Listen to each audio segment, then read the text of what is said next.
So Fortnite Chapter 5 added in a new item, and these are medallions. Medallions are dropped by each boss across the map, and there's 5 bosses total. When you pick up a medallion from one of these bosses, it gives you special effects, and the main special effect that it gives you is shield regeneration. So whether you're walking around and you don't have shields, or you're in the middle of the fight and you're losing shields, you will always be regenerating shields with these medallions. So they're very, very strong.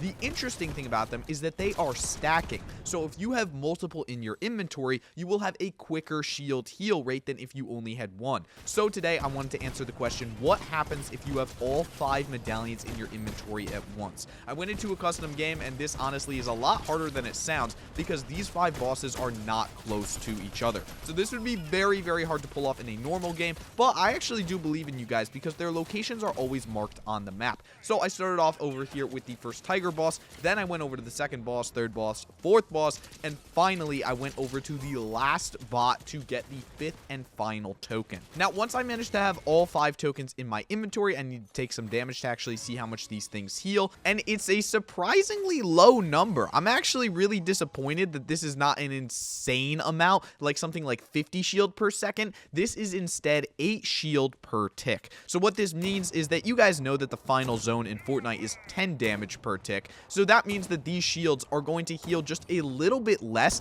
than that storm would damage you. Basically, what I'm trying to say here is it's an incredibly overpowered amount of shields. I just wanted it to be something ridiculously funny, where it's like if you even get shot and lose any shields, then you go straight back to 100 instantly. Unfortunately, it's not that. This is simply just over time, you are going to get back to 100 very, very quickly. It still is incredibly overpowered to have all 5 of these at once, but the drawback to having it is that your exact location is always revealed on the map to every other single player in the lobby. That being said, if you've managed to collect all 5 of the medallions, there's probably not that many players left, and it really doesn't matter anyways. So these are incredibly good for fights. Obviously, if you can collect all 5, then go ahead and try and do it. It took me a while, but I was able to do it on like my 5th match of trying in a custom game. So if you did this in a normal game, I cannot even imagine how long that would take you. But this is what happens if you get all 5 medallions in a game in Fortnite. You get 8 shield healing per tick, which is honestly pretty decent, and it's actually incredibly overpowered. But this is the answer to the question, what happens when you get all 5 medallions in a game? If you guys did enjoy this video, then please consider leaving a like and subscribing to the channel, as that would help me out a ton. I hope you guys all have an amazing day, and I will see you guys in the next one.